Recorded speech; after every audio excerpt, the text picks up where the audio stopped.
At 18, she learned a lesson that would carve itself into her soul forever, a lesson about power, money, and how love becomes fragile when weighed against status. Because on the night she believed her future was about to begin, it ended instead with a single sentence that shattered everything she thought she knew. "You are not enough." And that moment, quiet yet devastating, would follow her for 6 long years until fate brought her back to the same man, the same world, but this time with the power to decide his future, not the other way around.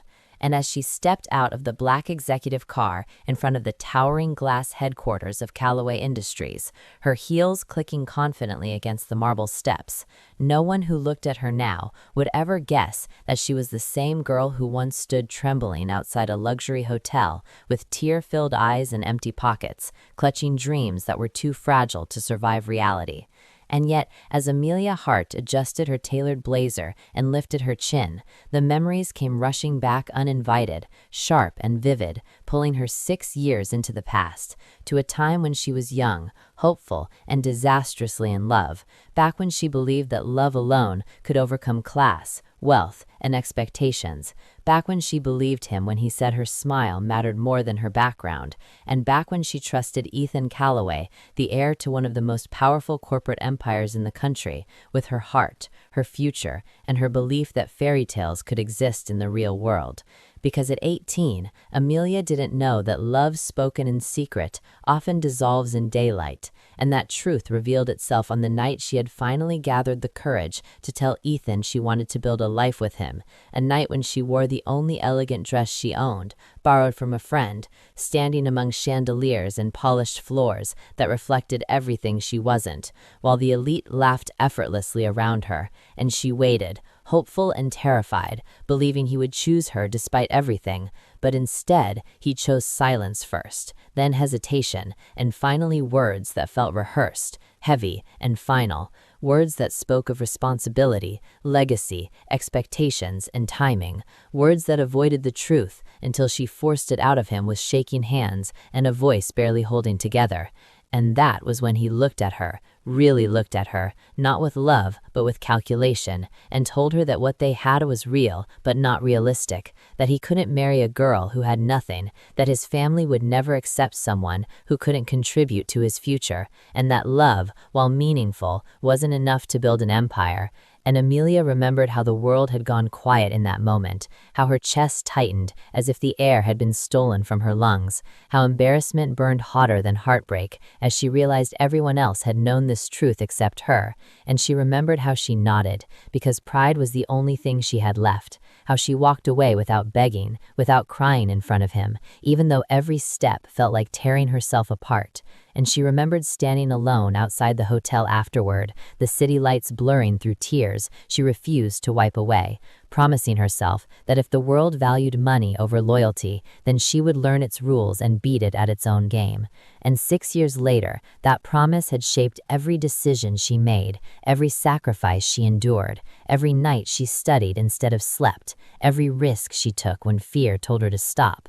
And now, standing at the entrance of Callaway Industries, Amelia felt the weight of that journey settle into calm determination. Because she wasn't here for closure, she wasn't here for revenge, and she certainly wasn't here for nostalgia. She was here because life had brought her back as the newly appointed interim CEO through a strategic acquisition no one inside the building had anticipated. And as she walked through the revolving doors, greeted by polished smiles and respectful nods, her presence commanding attention without effort, she felt a strange sense of irony, knowing that the same world that once rejected her now stood to answer to her. And as she entered the executive elevator, the doors closing softly behind her, she caught her reflection in the mirrored walls, seeing not the girl who had been dismissed for being poor, but a woman shaped by resilience, ambition, and quiet strength. And yet beneath that composure, a part of her wondered how Ethan would react when he saw her again, whether recognition would flash in his eyes, or whether time had buried her face beneath success and suits. And the elevator ride felt longer than it should have, anticipation tightening her chest, because she knew he was still here, still one of the senior executives, still powerful, still respected, and completely unaware that the girl he once let go would be the one standing at the head of the boardroom. And when the doors finally opened onto the executive floor, the air itself felt different, heavier, charged. And as Amelia stepped out, escorted toward the boardroom where the leadership team awaited the announcement, she heard familiar voices through the glass walls, confident, authoritative, and one of them made her heart stutter despite every ounce of control she had built, because she would recognize Ethan's voice anywhere, calm and commanding, shaped by privilege and certainty. And for just a moment, the past threatened to rise again, whispering doubts she had worked so hard to silence. But Amelia steadied herself, reminding herself that she was no longer the girl standing on the outside hoping to be chosen. She was the woman walking in with authority that couldn't be denied. And when the doors opened and the room fell silent, dozens of eyes turning toward her with curiosity and expectation, Amelia stepped forward without hesitation, introducing herself with confidence, her voice steady and composed, as she announced her position, watching expressions shift from surprise to calculation.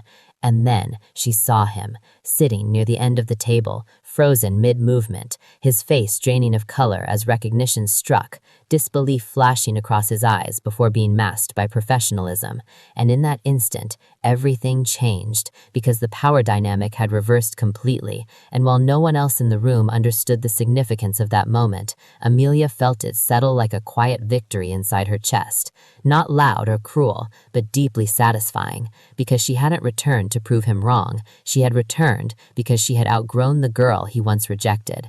And as she took her seat at the head of the table, meeting his gaze with calm indifference, Amelia realized that fate had a sense of timing far more poetic than revenge, because the man who once told her she had nothing was now reporting to her, and the girl who walked away with nothing had returned with everything.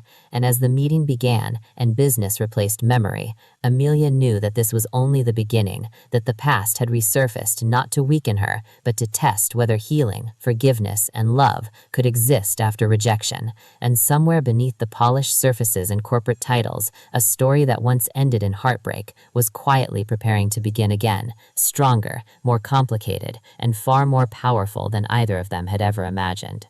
The moment the boardroom doors closed behind her and the murmurs of surprise settled into cautious professionalism, Amelia felt the invisible weight of authority settle fully onto her shoulders, a weight she had earned piece by piece over 6 relentless years. And as she glanced around the long polished table, reading faces trained to hide ambition, skepticism, and calculation, she knew this room would test her in ways poverty never had, because power invited resistance, and resistance often wore the mask of politeness. And yet, none of those faces held the same gravity as the one she avoided looking at directly, the one she felt without seeing. Ethan Calloway, whose presence was unmistakable even in silence, because memory had etched him too deeply into her consciousness to be erased by time or success. And as she began outlining her vision for the company, her voice calm and measured, explaining restructuring plans, international expansion strategies, and accountability measures that hinted at change without declaring war, she noticed how the room slowly shifted, how skepticism softened into attention, how doubt bent under preparation, because she hadn't come unarmed. She had come with numbers, projections, and confidence that couldn't be dismissed as luck.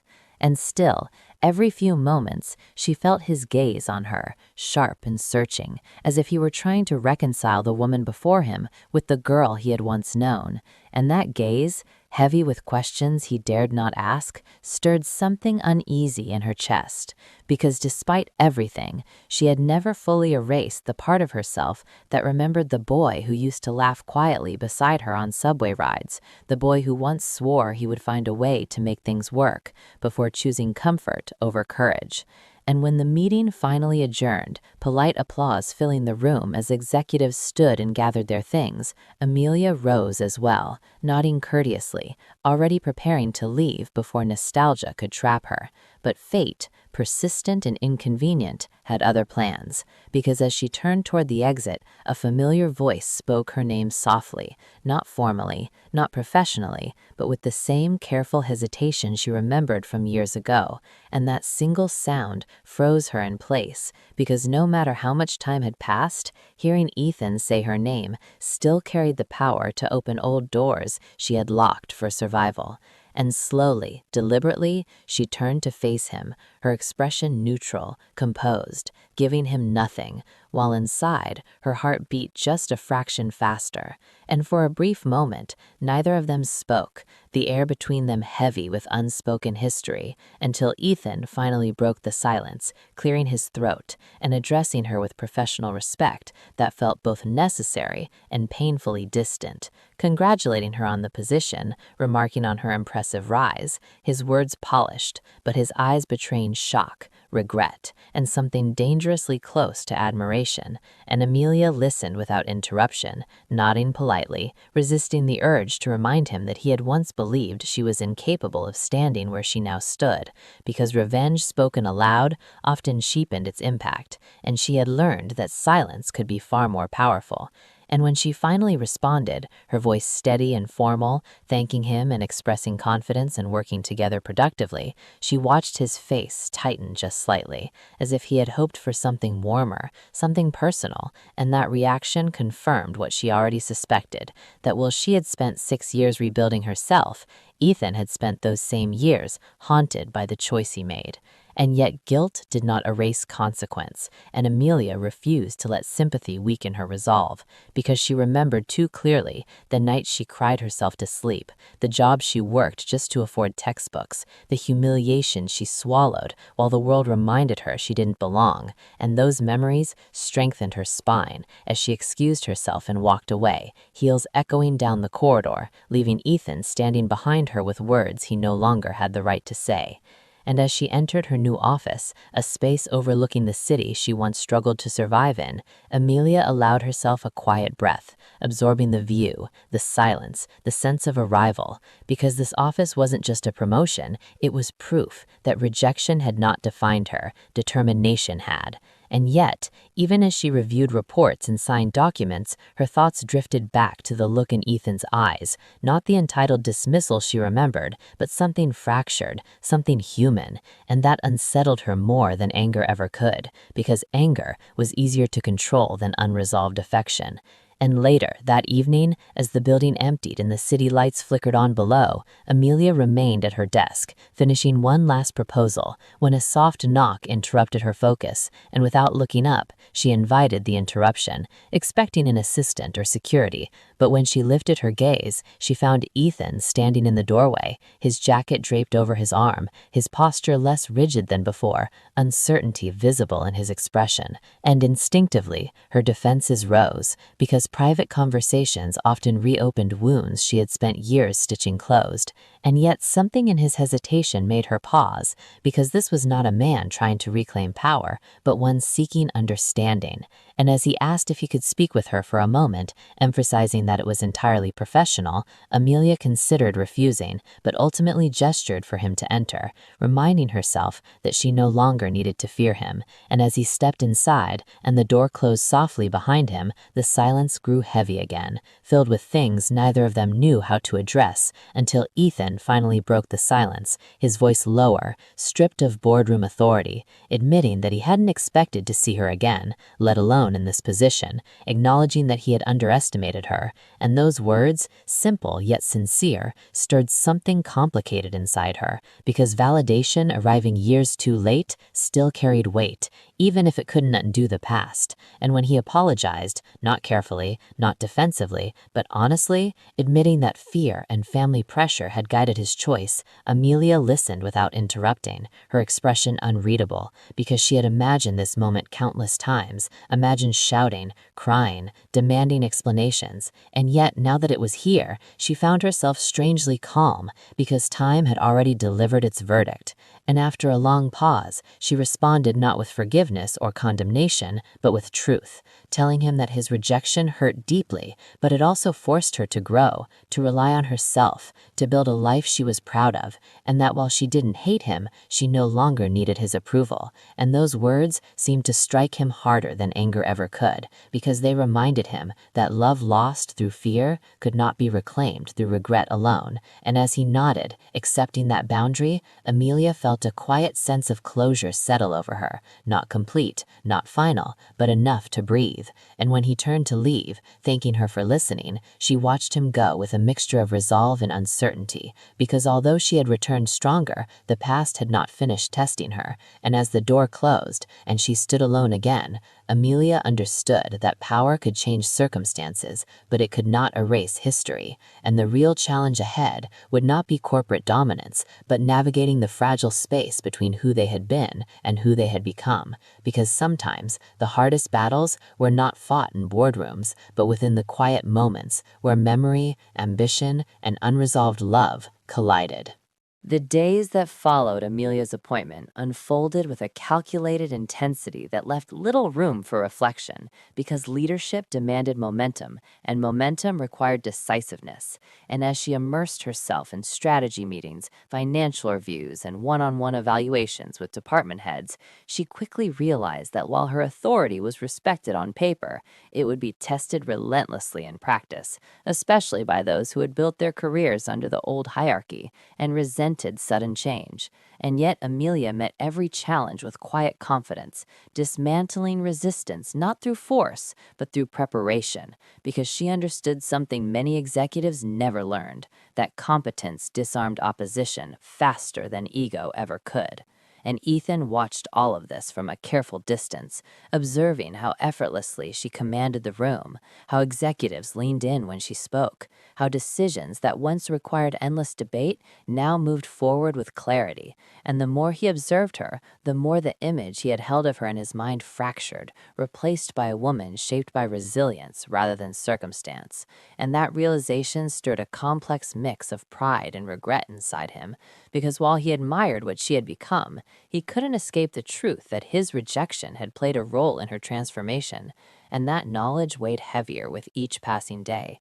And Amelia sensed his attention even when they didn't speak, sensed the unasked questions in his gaze during meetings, the restraint in his tone when addressing her formally. And though she maintained professional distance, she couldn't deny the subtle shifts happening within herself, because familiarity, even when painful, carried its own gravity. And as the week progressed, she found herself assigned to work closely with Ethan on a critical acquisition project, a decision made by the board to leverage his experience and her authority, a pairing that neither of them openly challenged, but both privately acknowledged as dangerous territory, because collaboration required trust, and trust reopened emotional doors they had never properly closed.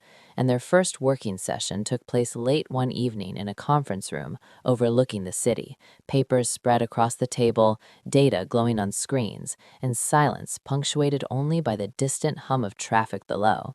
And as they discussed projections and negotiations, something shifted, because without the audience of executives or the weight of public authority, their conversations became more fluid, more natural, echoing the ease they once shared. And Amelia caught herself finishing his thoughts, while Ethan anticipated her concerns before she voiced them, and that rhythm unsettled her, because it reminded her that connection, once forged, did not disappear simply because time passed. And yet she reminded herself that compatibility in work did not equate to emotional safety, because the past had already proven how easily promises could bend under pressure. And when the discussion paused, Ethan leaned back slightly, studying her with careful restraint, finally admitting that watching her lead had forced him to confront his own complacency, that for years he had followed expectations without questioning them, believing success required sacrifice of personal happiness. And Amelia listened without softening, because introspection, while admirable, did not undo damage, and she responded by reminding him that growth often came at a cost, and that not everyone survived the process unscathed. And her words carried no accusation, only truth. And that honesty struck him deeper than any rebuke could have, because it reflected the distance he could no longer bridge with apologies alone. And as the night wore on, exhaustion softened their edges, allowing glimpses of vulnerability neither intended to reveal. And when Amelia mentioned her early years after leaving him, struggling through school while working multiple jobs, navigating a world that constantly reminded her of her place, Ethan listened in silence, his jaw tightening, because those were chapters of her life he had never imagined, never allowed himself to imagine. And when she spoke of nights spent studying in cramped apartments, of mentors who believed in her when she barely believed in herself, she spoke without bitterness, but her calm delivery made the reality more devastating because it stripped away excuses and left only consequence. And Ethan realized that while he had been building an empire protected by privilege, Amelia had been fighting for survival, and that contrast forced him to confront the imbalance he had once dismissed as temporary. And when she finally fell silent, returning her focus to the documents, the shift felt deliberate, a boundary reasserted, and Ethan respected it because pushing further would only confirm the weaknesses she had already overcome. And as the session concluded and they gathered their things, the air between them felt charged yet controlled, like a storm held back by discipline. And when they parted in the hallway with polite professionalism, Amelia felt an unexpected heaviness settle in her chest, because distance, once regained, suddenly felt more complicated than before. And over the following days, that complexity deepened because interactions with Ethan became unavoidable, meetings blending into late-night reviews, emails turning into conversations, and through it all, Amelia struggled to balance authority with authenticity because she refused to let unresolved emotion undermine the credibility she had worked so hard to build. And yet moments of quiet understanding slipped through the cracks, shared glances during tense negotiations, mutual respect earned through collaboration rather than history. And those moments unsettled her more than open conflict ever could, because they suggested the possibility of something new growing from the ruins of something broken. And she questioned whether strength meant maintaining distance or allowing evolution, and those questions followed her home, echoing in the quiet of her apartment, where success felt tangible, yet incomplete. And meanwhile, Ethan found himself confronting his own reflection more honestly than ever before, because Amelia's presence disrupted the narrative he had told himself for years, that sacrifice was noble and regret was inevitable, and watching her thrive without him challenged that belief, forcing him to acknowledge that fear, not responsibility, had guided his choice, and that realization stripped away comfort, leaving her restless and uncertain. And one evening, after a particularly tense board discussion regarding layoffs, Amelia found herself standing alone on the rooftop terrace, seeking clarity in the cool night air, and when she sensed someone approach, she didn't turn, because she already knew who it was, and Ethan joined her at a respectful distance, the city spread out beneath them like a constellation of ambition and consequence. And without preamble, he admitted that he had been wrong, not just about her potential, but about his own definition of success. And Amelia listened, the wind carrying his words into the open space between them, and for the first time, she allowed herself to acknowledge the pain that still lingered, admitting that his rejection had shaped her not only professionally, but emotionally, teaching her to rely on herself to the point of isolation. And that confession surprised her as much as it did him, because it revealed a vulnerability she rarely allowed. And Ethan responded not with promises, but with understanding, acknowledging that some wounds healed quietly, while leaving scars, and that honesty, unguarded and unforced, shifted something fundamental between them, because it replaced illusion with reality. And as they stood together in silence, neither reaching for the other, neither retreating, Amelia understood that reconciliation, if it ever came, would not be dramatic or immediate, but gradual, built on consistency rather than emotion. And as she left the terrace and returned to her apartment later that night, she carried with her a new awareness, that power could protect her from being dismissed again, but only courage would allow her to decide whether the past deserved a future, and that choice, far more than any corporate decision, would define the woman she was becoming.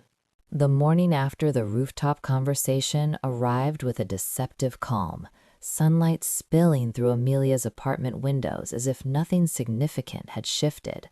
Yet beneath that stillness, her thoughts moved restlessly, replaying every word, every pause, every restrained emotion from the night before, because while she had spent years mastering control, honesty had a way of destabilizing even the strongest defenses. And as she prepared for the day, choosing her clothes with deliberate precision, she reminded herself that vulnerability did not equal weakness, that acknowledging the past did not obligate her to reopen it. And yet, the awareness that Ethan now understood a part of her pain made their dynamic feel subtly altered, heavier with possibility and risk. And when she arrived at the office, the atmosphere buzzed with anticipation because news of her leadership style had begun circulating beyond boardrooms, attracting attention from investors, media, and competitors alike. And Amelia embraced the pressure with composure because visibility was both an opportunity and a test. And as she navigated interviews, strategy sessions, and investor calls, she demonstrated not only authority, but vision, framing change as progress rather than disruption.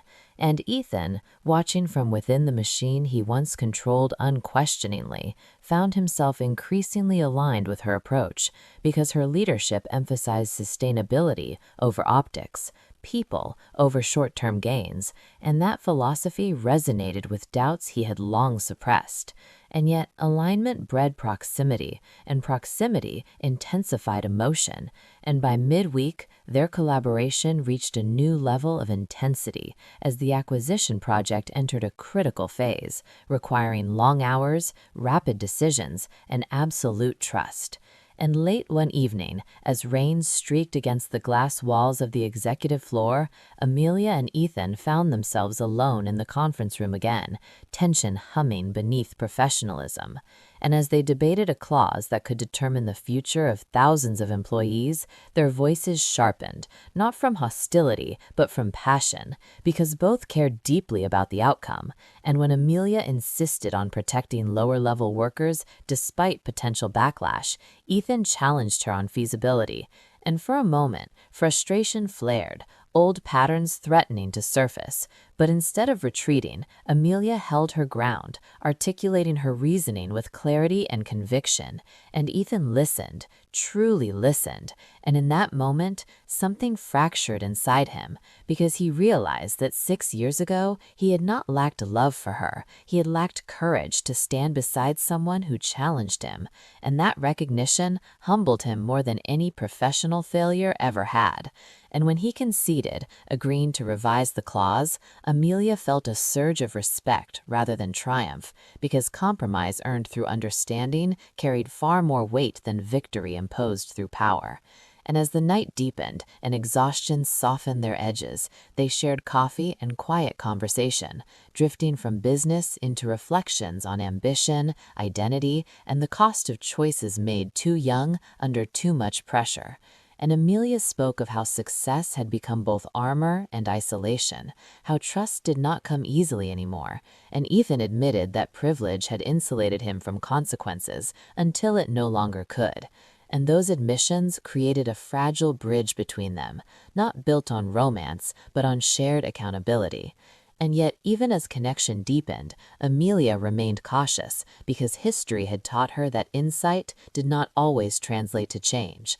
And as the acquisition concluded successfully, applause and praise followed, positioning Amelia as a rising force in the industry. And with recognition came scrutiny, and soon whispers emerged within the company, speculation about her past, her rapid ascent, her relationship with Ethan. And while none of it was substantiated, Amelia understood the danger of perception, because power wielded by a woman, especially one without inherited privilege, invited suspicion.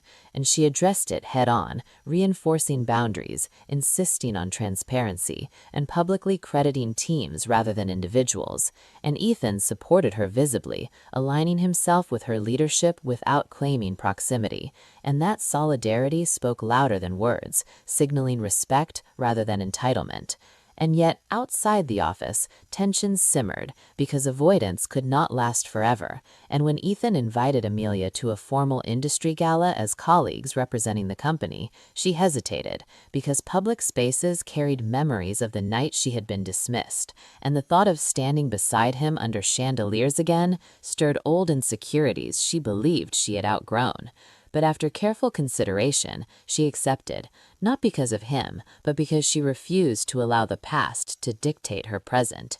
And on the night of the gala, as Amelia stepped into the venue wearing understated elegance that spoke of confidence rather than excess, heads turned not out of curiosity, but recognition, and she felt a quiet satisfaction knowing she belonged there on her own terms.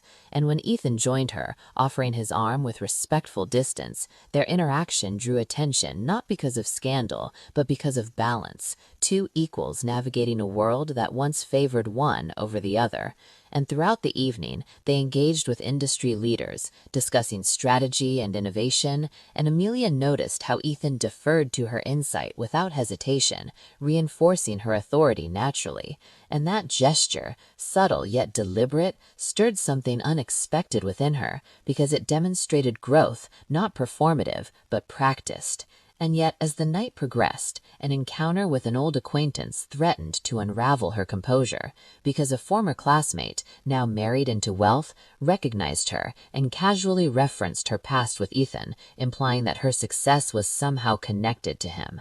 And the implication, delivered with a smile, reignited the old sting of dismissal. And before Amelia could respond, Ethan intervened, correcting the narrative calmly but firmly, crediting Amelia's achievements without mentioning their history. And that defense, public and unequivocal, struck deeper than any apology, because it challenged the assumption that she owed her success to proximity rather than merit. And later, as they stepped onto the balcony for air, Amelia confronted him, not angrily, but honestly, asking why he had spoken up. And Ethan simply replied that it was the truth, that she had earned everything she stood on, and acknowledging it openly was long overdue. And that moment marked a shift, because Amelia realized that trust did not require forgetting the past, only believing in present actions. And yet, even as something softened between them, Amelia reminded herself that reconciliation was not a destination, but a process, one that demanded consistency over time. And as the gala ended, and they parted righties under the city lights, neither reaching for the other, Amelia felt a cautious hope settle in her chest, not naive, not desperate, but earned. Because while rejection had once defined their story, growth was beginning to rewrite it, and she knew that the chapters ahead would test not just their feelings, but their integrity, because love reclaimed without accountability was fragile, and only by honoring who they had become could they determine whether the past deserved forgiveness or permanence. As the weeks unfolded after the gala, Amelia found herself navigating a new kind of tension, one that was quieter, yet more persistent than open conflict, because the absence of hostility created space for reflection, and reflection had a way of uncovering emotions she had buried beneath ambition. And while the company thrived under her leadership, expansion deals progressing smoothly and investor confidence strengthening, Amelia's internal landscape felt less orderly, because every interaction with Ethan now carried the weight of what had been said and what remained unresolved. And she became acutely aware of how easily familiarity returned, how shared humor slipped through professional restraint, how silence between them no longer felt awkward but charged. And that realization unsettled her, because comfort was dangerous when history included abandonment. And yet she could not deny that Ethan's behavior continued to demonstrate consistency rather than performance, because he respected boundaries, deferred publicly, and supported decisions even when they conflicted with his personal preferences. And that reliability slowly chipped away at the defensive wall she had constructed, not through grand gestures, but through daily actions that aligned with words. And one afternoon, during a review of regional offices, Amelia uncovered financial discrepancies that suggested internal misconduct, a discovery that demanded immediate attention and discretion. And as she assembled a small task force to investigate, she made the calculated decision to include Ethan, not because of sentiment, but because of his institutional knowledge. And the moment she informed him, she watched him process the responsibility with seriousness rather than entitlement, acknowledging the risk to his reputation and accepting it without hesitation. And that response strengthened her resolve, because trust extended carefully and respected deliberately could form the foundation of something sustainable. And as the investigation progressed, late nights returned, documents scrutinized line by line, interviews conducted quietly, and pressure mounting as evidence pointed toward a senior executive whose influence reached deep into the company's past. And Amelia understood that exposing the truth would disrupt alliances and invite retaliation, because corruption rarely existed without protection. And Ethan recognized the gravity as well, supporting her insistence on transparency, even as others advised caution. And during one particularly long night, as rain battered the windows and exhaustion blurred the lines between past and present, Amelia allowed herself a moment of honesty, admitting that situations like this reminded her of why she had once believed in him, because he stood firm when principles were tested. And Ethan received that admission with humility rather than expectation, acknowledging that being worthy now did not erase being absent before. And that restraint reassured her more than reassurance ever could. And when the investigation concluded with decisive evidence, Amelia acted without hesitation, presenting findings to the board with clarity and resolve, weathering backlash and political maneuvering with composure. And Ethan stood beside her throughout, publicly endorsing accountability, even when it implicated colleagues who had once mentored him. And that choice cost him influence, but earned something far more valuable: integrity reclaimed through action. And as the fallout settled, Amelia felt a profound shift, because power exercised with fairness reinforced her belief that success did not require moral compromise. And watching Ethan choose consequence over comfort challenged the narrative she had carried for years, that people like him always chose themselves. And yet, even as admiration surfaced, Amelia remained cautious, because emotional truth required more than professional alignment. And one evening, after the tension eased and the office lights dimmed, Ethan invited her to dinner, not framed as business, not masked by necessity, but offered simply and honestly. And Amelia hesitated, because accepting meant acknowledging that the line between past and present was no longer rigid. But after careful consideration, she agreed, setting clear boundaries within herself, reminding herself that curiosity did not equal commitment. And the dinner took place in a quiet restaurant far from the corporate districts, understated and warm. And as they talked, conversation drifted naturally, touching on books, travel, childhood memories, and lessons learned. And Amelia found herself laughing genuinely, surprised by how easily joy surfaced when guardedness softened. And Ethan spoke openly about the years after their separation, about relationships shaped by expectation rather than connection, about achievements that felt hollow without emotional honesty. And Amelia listened, recognizing parallels in her own life, because success had brought security, but also solitude. And as the evening progressed, vulnerability deepened, not dramatic, not overwhelming, but steady and sincere. And when Ethan admitted that losing her had been the catalyst for questioning everything he had accepted without thought, Amelia felt a quiet ache, because growth born of loss still carried the weight of what might have been. And yet she also recognized that she was not obligated to redeem past regret, and she told him as much, expressing that while he acknowledged his growth, she needed time to trust consistency over intention.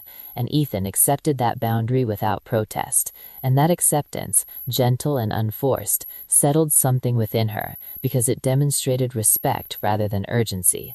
And as the night ended, and they stood outside beneath soft streetlights, the space between them felt deliberate rather than uncertain. And when they parted with a simple goodnight, no promises made, Amelia felt something she had not felt in years: cautious optimism grounded in reality. And over the following days, that feeling endured, because Ethan continued to show up unchanged, neither withdrawing nor pressing forward. And Amelia allowed herself to consider the possibility that people could evolve beyond their worst decisions. And yet, she remained vigilant, because forgiveness without discernment risked repeating history. And as news of her decisive leadership spread, Amelia received an invitation to speak at a prestigious industry summit, a platform that would solidify her influence nationally. and as she prepared for the opportunity, Ethan offered support without inserting himself, recognizing that her journey was her own, and that independence strengthened rather than threatened connection. And on the day of the summit, as Amelia delivered her keynote with confidence and vision, Ethan watched from the audience, not as a patron or protector, but as an equal witness to her achievement, and pride surged within him, untainted by possession. And afterwards, as applause faded and congratulatory messages poured in, Amelia felt a sense of alignment between who she had been, who she had become, and who she was still becoming, and that alignment made space for honesty.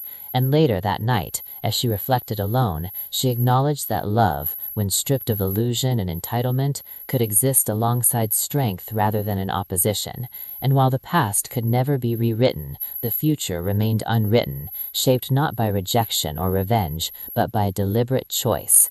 And Amelia understood that choosing whether to let Ethan back into her life would not be about proving anything, but about honoring the woman she had fought so hard to become, because true reconciliation required not forgetting the pain, but trusting that growth had transformed it into wisdom. And as she prepared for the chapters ahead, Amelia knew that the hardest decisions were still coming, because love reclaimed without fear demanded courage equal to ambition, and she was finally strong enough to face both. The aftermath of the summit marked a turning point Amelia had anticipated, yet still found unsettling, because recognition brought influence, and influence brought scrutiny that extended beyond professional boundaries. And as interviews, invitations, and profiles began circulating, Amelia felt the familiar pressure of expectation tighten around her, reminding her that visibility could empower or endanger, depending on how carefully it was managed. And throughout it all, Ethan remained steady, offering quiet support without intrusion, a consistency that both reassured and challenged her, because trust rebuilt slowly demanded patience from both sides. And yet, as weeks passed, subtle shifts within the company signaled that not everyone welcomed the changes Amelia had introduced, because accountability threatened those who had benefited from ambiguity, and whispers of dissent grew louder in private conversations. Emails became guarded, and alliances shifted beneath the surface, and Amelia sensed it immediately, because power gained through merit still unsettled those accustomed to inherited authority. And when an anonymous report surfaced alleging ethical misconduct tied loosely to decisions she had made during the acquisition, Amelia recognized the tactic for what it was, a strategic attempt to undermine her credibility without evidence. And rather than reacting defensively, she responded with transparency, launching an internal audit and cooperating fully, because she understood that integrity tested openly emerged stronger. And Ethan supported the decision unequivocally, standing with her during tense board meetings where doubt crept in disguised as concern. And as pressure mounted, Amelia felt the emotional toll intensify, because she was not only defending her leadership, but her right to occupy the space she had earned. And during late nights reviewing documents and preparing responses, exhaustion stripped away her composure, allowing moments of vulnerability she rarely permitted. And one evening, as frustration finally overwhelmed restraint, she admitted to Ethan that part of her feared that no matter how successful she became, she would always be viewed as an outsider, someone who had climbed too fast and disrupted the order too boldly. And Ethan listened without interruption, recognizing the familiar pattern of self-reliance born of exclusion, and he responded not with reassurance, but with solidarity, acknowledging that institutions often resisted change by targeting those who represented it, and that standing firm required resilience more than perfection. And those words resonated deeply, because they validated her experience without diminishing it. And as the audit progressed, evidence quickly dismantled the allegations, exposing the report as a calculated attempt by a rival executive threatened by reform. And Amelia acted decisively, addressing the board with facts rather than emotion, reinforcing standards without vindictiveness. And her measured response strengthened confidence rather than eroding it. And Ethan watched with admiration, because her strength lay not in dominance, but in clarity. And when the rival executive was removed, the company recalibrated, signaling a shift toward accountability that could no longer be ignored. And with that resolution came relief, but also a new awareness, because Amelia understood that leadership at this level required constant vigilance, and she questioned whether there was space within such a life for vulnerability, connection, and forgiveness. And those questions followed her home one evening when she invited Ethan over for the first time, not as a symbolic gesture, but as a quiet acknowledgement that distance alone could not resolve what lingered between them. And the evening unfolded without expectation, conversation flowing naturally as they shared a simple meal, discussing everything and nothing. And in that comfortable setting, Amelia observed how Ethan carried himself differently than before, less guarded by entitlement, more grounded in self-awareness. And when the conversation turned reflective, she asked him directly what he wanted now, not professionally, but personally. And Ethan answered honestly, admitting that he wanted a partnership built on equality rather than convenience, that he wanted to choose deliberately rather than defaulting to expectation. And Amelia appreciated the clarity, because ambiguity had once cost them everything, and she responded by expressing her fear that opening herself again risked destabilizing the independence she had fought so hard to build. And Ethan acknowledged that fear, without attempting to counter it, emphasizing that love should complement strength, not replace it. And that response lingered, because it reframed connection not as surrender, but as alignment. And yet, even as the evening ended peacefully, Amelia remained cautious, because emotional truth did not erase structural challenges. And the following week, a new development tested both her leadership and her evolving relationship with Ethan, because an external lawsuit emerged tied to decisions made long before her tenure, threatening financial stability and public perception.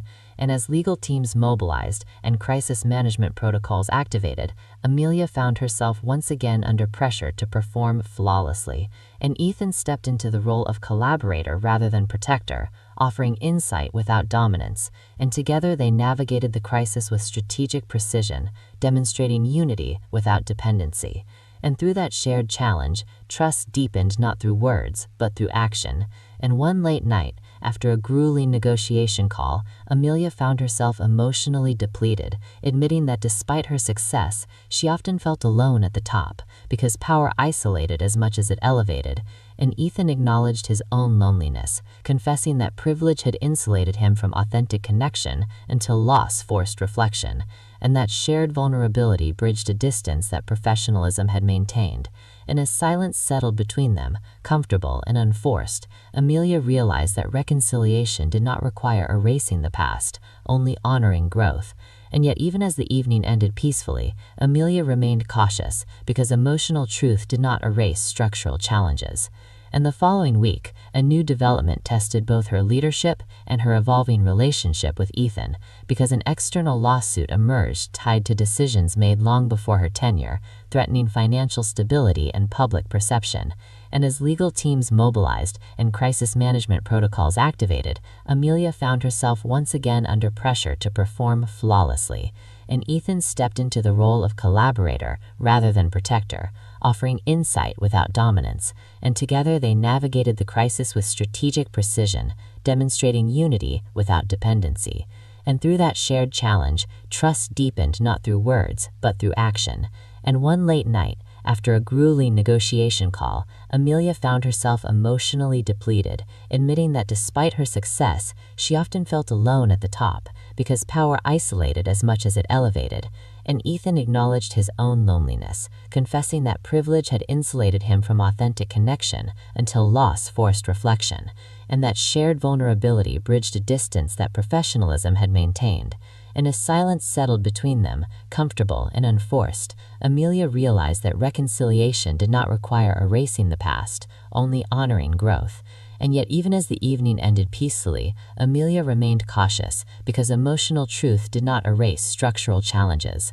And the following week, a new development tested both her leadership and her evolving relationship with Ethan, because an external lawsuit emerged tied to decisions made long before her tenure, threatening financial stability and public perception. And as legal teams mobilized and crisis management protocols activated, Amelia found herself once again under pressure to perform flawlessly.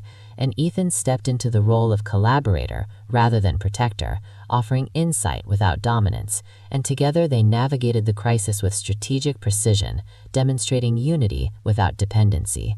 And through that shared challenge, trust deepened not through words, but through action. And one late night, after a grueling negotiation call, Amelia found herself emotionally depleted, admitting that despite her success, she often felt alone at the top, because power isolated as much as it elevated. And Ethan acknowledged his own loneliness, confessing that privilege had insulated him from authentic connection until loss forced reflection, and that shared vulnerability bridged a distance that professionalism had maintained. And as silence settled between them, comfortable and unforced, Amelia realized that reconciliation did not require erasing the past, only honoring growth. And yet, even as the evening ended peacefully, Amelia remained cautious because emotional truth did not erase structural challenges. And the following week, a new development tested both her leadership and her evolving relationship with Ethan, because an external lawsuit emerged tied to decisions made long before her tenure, threatening financial stability and public perception. And as legal teams mobilized and crisis management protocols activated, Amelia found herself once again under pressure to perform flawlessly. And Ethan stepped into the role of collaborator rather than protector, offering insight without dominance, and together they navigated the crisis with strategic precision, demonstrating unity without dependency. And through that shared challenge, trust deepened not through words, but through action. And one late night, after a grueling negotiation call, Amelia found herself emotionally depleted, admitting that despite her success, she often felt alone at the top, because power isolated as much as it elevated. And Ethan acknowledged his own loneliness, confessing that privilege had insulated him from authentic connection until loss forced reflection, and that shared vulnerability bridged a distance that professionalism had maintained. And as silence settled between them, comfortable and unforced, Amelia realized that reconciliation did not require erasing the past, only honoring growth. And yet, even as the evening ended peacefully, Amelia remained cautious because emotional truth did not erase structural challenges.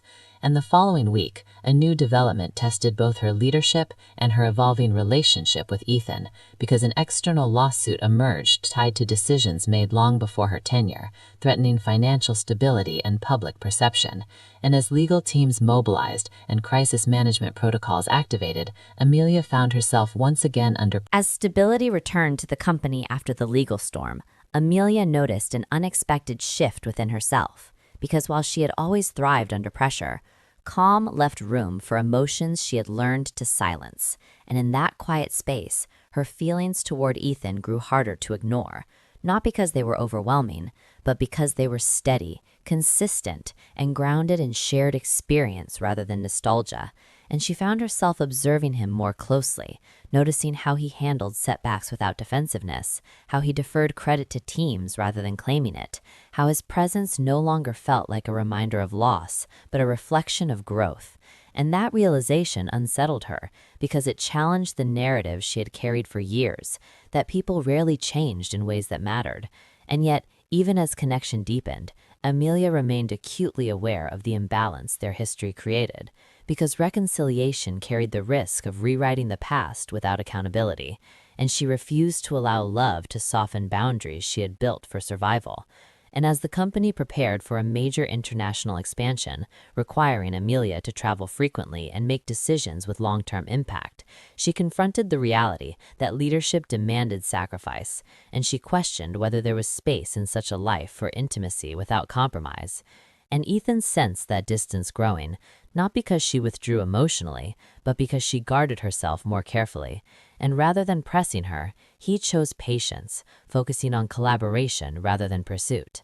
And that restraint reinforced her respect, because pressure had once driven her away, and she would not return to a dynamic that demanded she shrink to be chosen. And during a week-long trip overseas, Amelia found herself reflecting on her journey more deeply than usual, because distance offered perspective. And standing in unfamiliar cities, negotiating deals that would define her legacy, she recognized how far she had traveled from the girl who once measured her worth against someone else's approval. And yet, in moments of solitude, she acknowledged that independence did not erase the desire for connection, and she wondered whether strength truly meant standing alone, or whether it meant choosing partnership without surrendering identity. And when she returned, Jet-lagged but focused, she was met with news that challenged her sense of balance, because Ethan had been offered a prestigious position with a rival firm, one that promised autonomy, influence, and freedom from the shadow of Callaway Industries. And while he had not yet decided, the opportunity forced both of them to confront unspoken truths. And when Ethan finally told her, his honesty carried no expectation, because he framed the decision as his own, independent of their evolving relationship. And Amelia appreciated that, even as the news unsettled her, because it introduced the possibility of loss not rooted in fear or rejection, but in choice. And that distinction mattered. And as they discussed the implications, Amelia encouraged him to consider what aligned with his values rather than what preserved familiarity. And Ethan listened, acknowledging that her support mattered more than reassurance. And that conversation marked a turning point because it demonstrated mutual respect rather than emotional dependency. And yet, privately, Amelia wrestled with the fear that if you left, unresolved feelings would remain suspended, neither healed nor dismissed. And she questioned whether avoiding attachment was truly strength or simply protection refined by experience. And as days passed without decision, tensions simmered beneath routine interactions, and Amelia found herself unusually distracted, aware that control, once her refuge, now felt incomplete. And one evening, after a particularly demanding day, she joined Ethan for a quiet walk through the city, a space far removed from boardrooms and expectations. And in that ordinary setting, conversation flowed naturally, touching on dreams deferred, fears confronted, and the quiet courage required to choose differently than before. And Amelia admitted that she feared repeating history, that despite growth, part of her still associated love with vulnerability and vulnerability with loss.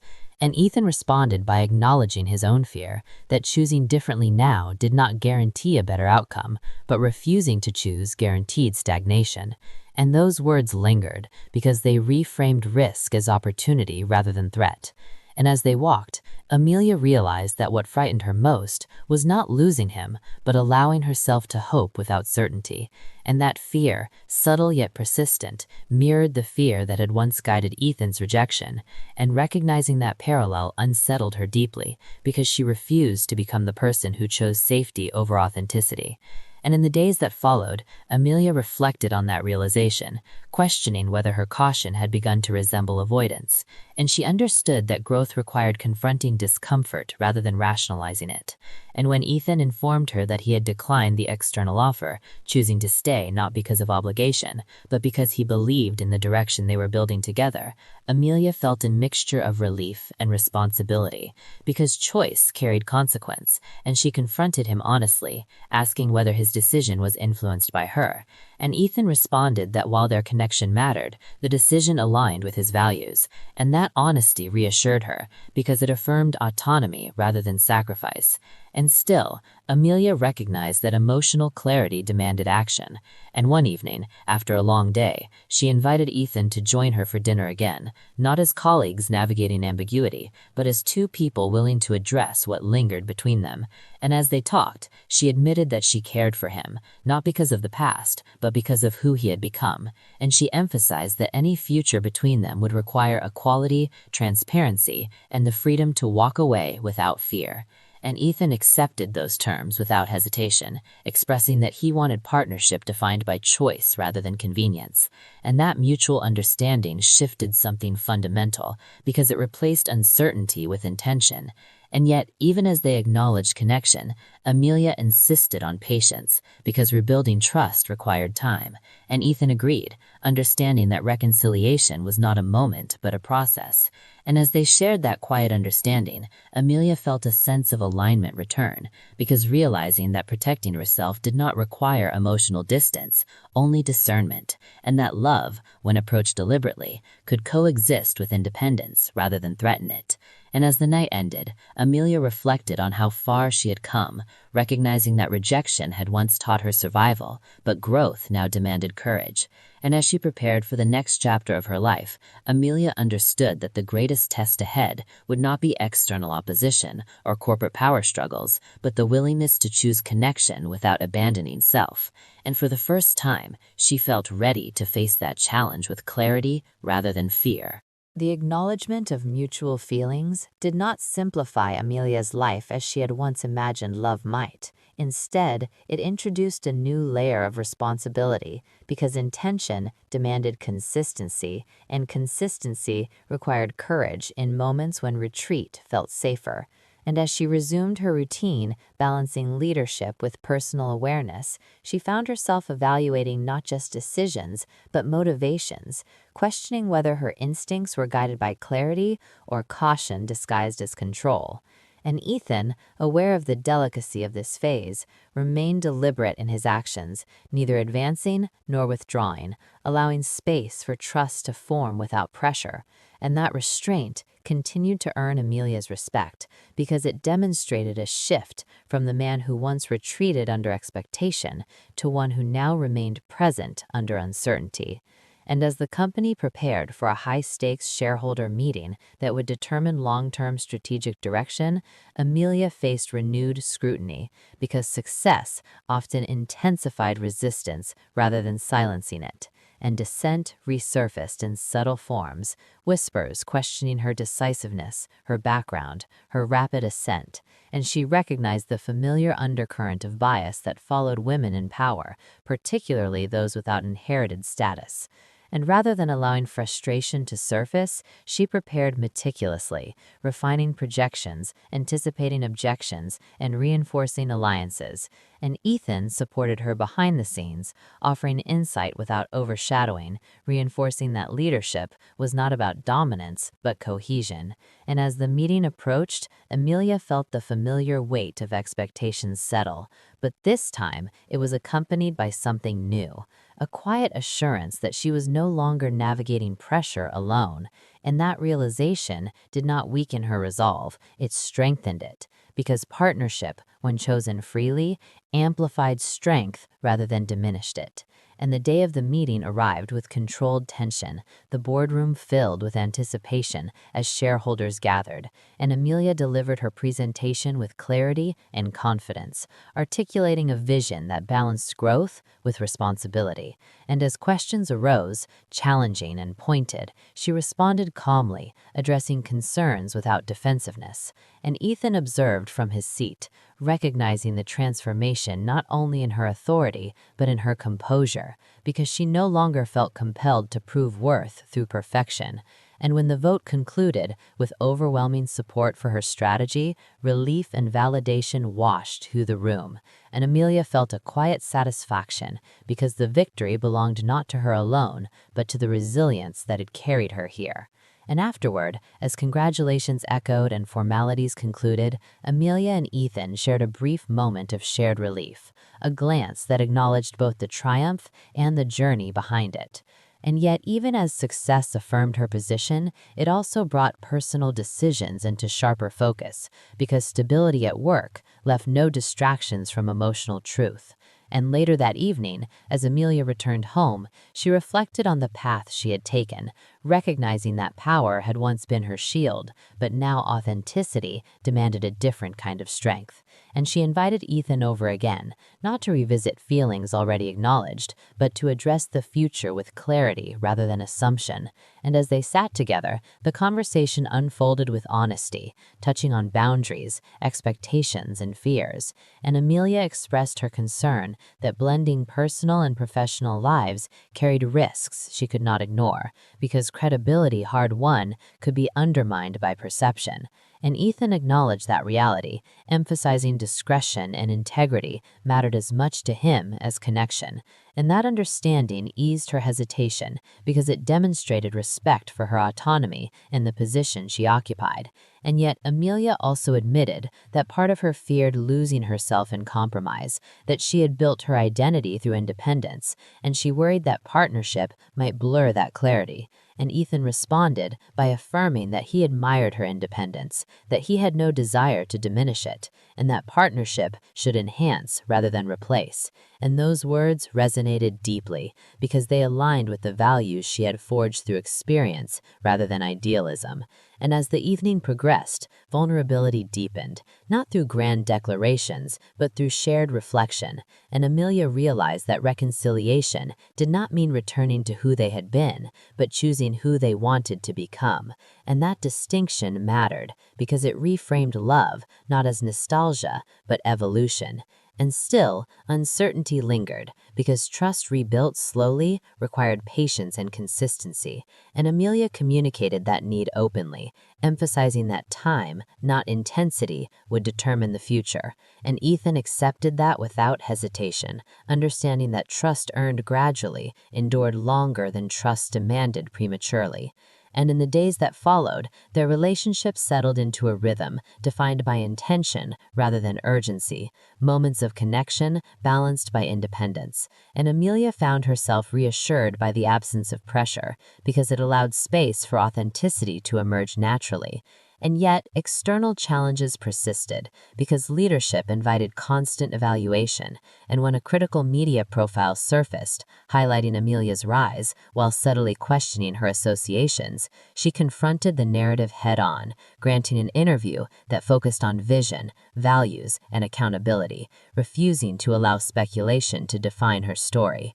And Ethan supported her choice without seeking visibility, reinforcing that partnership did not require public validation, and that alignment strengthened her confidence because it demonstrated that connection could exist without dependency. And as the article published, framing Amelia as a transformative leader rather than a controversial figure, she felt a renewed sense of agency because she had reclaimed narrative control. And later, as she and Ethan discussed the outcome, she acknowledged that his presence in her life no longer felt like a risk to her identity, but a complement to it. And that realization marked a significant shift because it indicated that fear no longer guided her choices. And yet, Amelia remained mindful that reconciliation required more than mutual respect. It required sustained action, and she continued to observe Ethan's consistency, noting how he navigated challenges without reverting to old patterns, how he chose honesty over convenience, and how he respected boundaries without resentment. And those observations gradually replaced skepticism with cautious trust. And one evening, as they shared a quiet moment overlooking the city, Amelia acknowledged aloud that she no longer viewed the past as a threat, but as context. And Ethan responded that understanding context allows growth without denial, and that exchange felt significant because it signaled a shared commitment to accountability rather than erasure. And as the night settled, Amelia reflected on the journey that had brought her here, recognizing that rejection had once shaped her survival, but now clarity shaped her choices. And she understood that love reclaimed through intention rather than desperation carried the promise of balance. And as she prepared for the final chapters ahead, she felt a quiet readiness because she no longer feared vulnerability, only dishonesty. And with that awareness, she stepped forward, not as the girl who had been rejected, but as the woman who chose deliberately, knowing that whatever came next would be guided not by fear or revenge, but by self-respect and earned trust. The months following the cityscape rooftop conversation and the subsequent gala brought a steady rhythm to Amelia's life, a rhythm composed of board meetings, strategic decisions, and carefully measured moments with Ethan. Yet, within that order, she noticed subtle shifts that reminded her how complex the balance between ambition and emotion truly was, because leadership demanded clarity and decisiveness, while connection demanded patience and vulnerability. And as Amelia navigated her growing influence, traveling between regional offices and meeting with investors and partners, she became increasingly aware that success could isolate as effectively as failure had. And yet Ethan's presence, steady and unobtrusive, allowed her moments of reprieve, a rare sense that she could breathe without relinquishing control. And those moments, though brief, were significant because they reminded her that trust rebuilt gradually could be more enduring than passion rushed. And one afternoon, when a critical negotiation with an international partner threatened to derail expansion due to unexpected financial discrepancies, Amelia faced the pressure squarely, calling a late-night strategy session that included only her most trusted colleagues and Ethan. And the tension was palpable because every decision carried enormous consequence. And as they reviewed projections, risk assessments, and contingency plans, Amelia noticed how effortlessly Ethan complemented her approach, anticipating concerns before they were raised, framing solutions without overstepping, and demonstrating that partnership could exist without compromise of authority.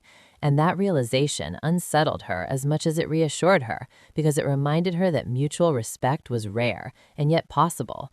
And as the night deepened, discussion shifted from numbers to philosophy, and Amelia admitted that the challenges she faced often felt isolating, that being seen as competent required projecting confidence even when doubt lingered beneath.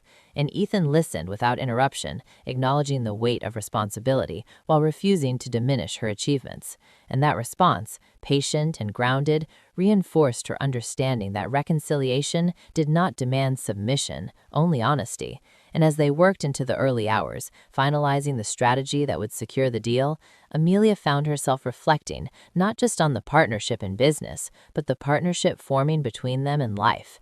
And she realized that history, while still present, no longer dictated the terms of their interaction, because their choices were intentional rather than reactive. And when the strategy was finalized and communicated to the partners with clarity and authority, relief washed over the team, and Amelia felt a quiet satisfaction because the victory belonged not solely to her intellect, but to her ability to foster collaboration grounded in respect. And Ethan's subtle acknowledgement, a nod rather than applause, reinforced the truth that presence and support could communicate far more than words. And as the team departed, Amelia and Ethan remained in the conference room, the city lights shimmering through the glass. And for a moment, silence filled the space, not awkward, but contemplative, because both were processing the gravity of the night's work and the evolving nature of their connection.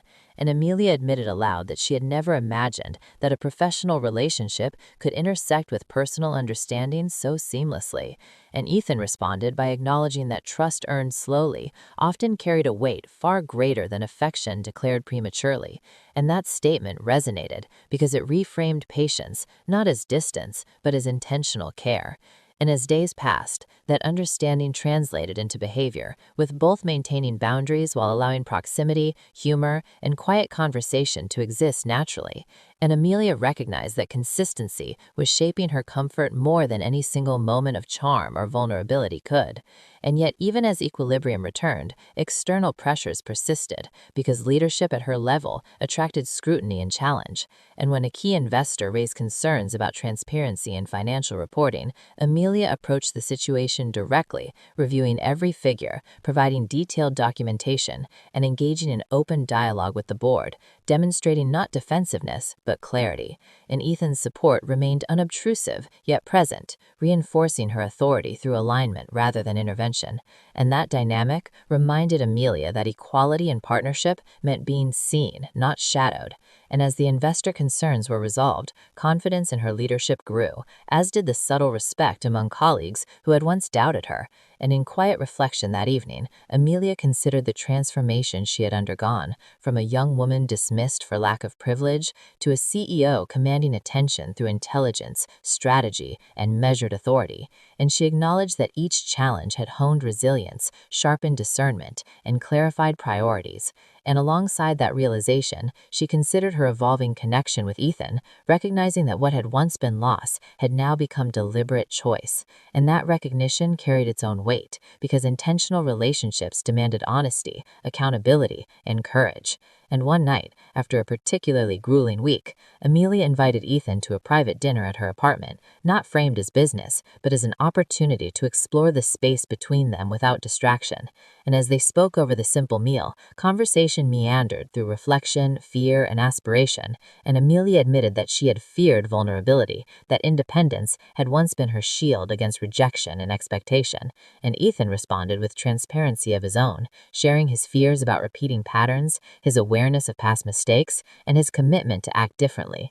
And that dialogue, candid and deliberate, created a bridge built on intention rather than nostalgia. And as they lingered over wine, the city lights casting patterns across the room, Amelia realized that reconciliation was not a single act, but a sustained practice of trust, communication, and shared values.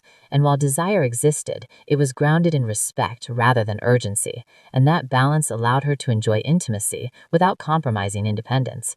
And in the following weeks, Amelia and Ethan continued to navigate work and life together, maintaining the equilibrium that had begun to form, facing challenges side by side, whether negotiating contracts, handling media scrutiny, or managing internal restructuring. Each successful interaction reinforced the truth that partnership, chosen consciously, amplified rather than diminished their individual strengths. And as Amelia observed this, she allowed herself to imagine a future in which love and leadership coexisted, each supporting the other. And that vision, while cautious, was rooted in reality because it was built on actions, decisions, and consistency, not impulsive desire. And yet, even as she embraced this understanding, Amelia remained vigilant, aware that history had left scars that could resurface if boundaries were ignored. And she communicated openly with Ethan about those fears, reaffirming the importance of clarity and choice. And he accepted those boundaries willingly, demonstrating that commitment did not require surrender, only alignment. And as autumn approached, bringing a season of change both in the city and within the company, Amelia recognized that this phase of life represented something she had longed for but never fully trusted: the coexistence of personal fulfillment and professional authority. And that recognition offered quiet joy because it suggested that rejection no longer dictated trajectory, growth had reshaped narrative, and intentional partnership was possible. And as she prepared for a critical international conference representing the company on a global stage, Amelia felt not only confidence in her professional capacity, but also the foundation she and Ethan had built, because mutual respect, consistency, and deliberate care had created a space where connection could thrive alongside ambition. And when the conference concluded successfully, bringing accolades and new opportunities, Amelia and Ethan shared a brief but meaningful glance that communicated unspoken understanding. And as she returned home that night, she reflected on the journey from past rejection to present alignment, acknowledging the role of perseverance, integrity, and intentional choice. And she realized that the most meaningful victories were not those publicly celebrated, but those quietly cultivated, in actions consistent with values, in trust rebuilt, and in love chosen deliberately. And as she prepared for the next chapter of her life, Amelia felt ready to embrace both professional ambition and personal connection, understanding that the challenges ahead would require courage, discernment, and authenticity. And that readiness was the ultimate measure of growth, because she was no longer defined by the girl who had once been rejected, but the woman who chose wisely, acted intentionally, and allowed love and ambition to coexist in harmony. The final chapter of Amelia's journey unfolded not with fanfare or dramatic confrontation, but with the quiet recognition that growth, resilience, and deliberate choice had prepared her for something far more meaningful than ambition alone could offer. Because for years, she had equated independence with survival, and survival with triumph.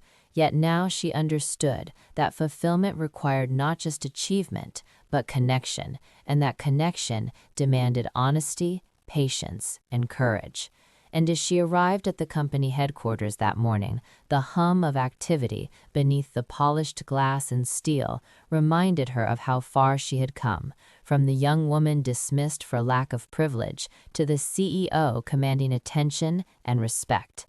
And yet, amid the daily responsibilities, she could no longer ignore the weight of the personal journey she had undertaken, because Ethan's steady presence had revealed truths she had buried beneath ambition, truths about desire, trust, and the possibility of love chosen intentionally rather than imposed by circumstance.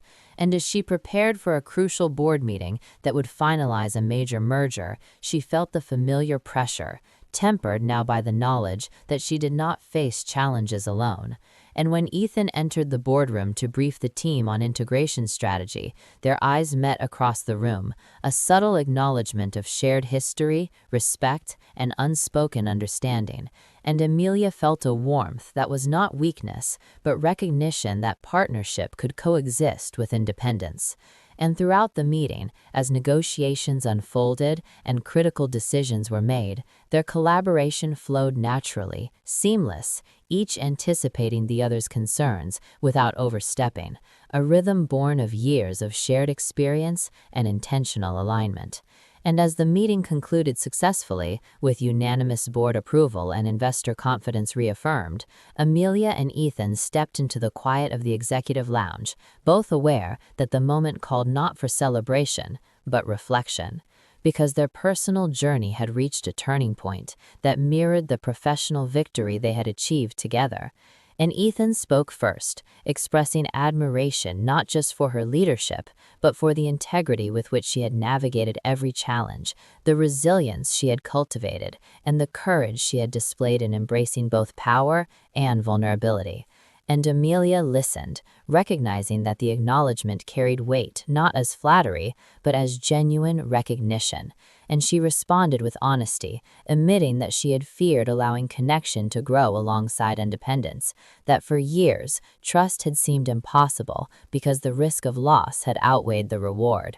And Ethan accepted that truth without defensiveness, acknowledging that his own journey had mirrored hers, that his mistakes had been guided by fear and immaturity, and that his commitment now was deliberate, measured, and intentional.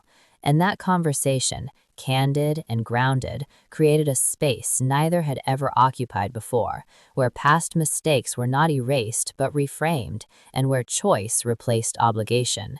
And as the day progressed, they found themselves walking together across the terrace, overlooking the city skyline, autumn light reflecting off the glass towers.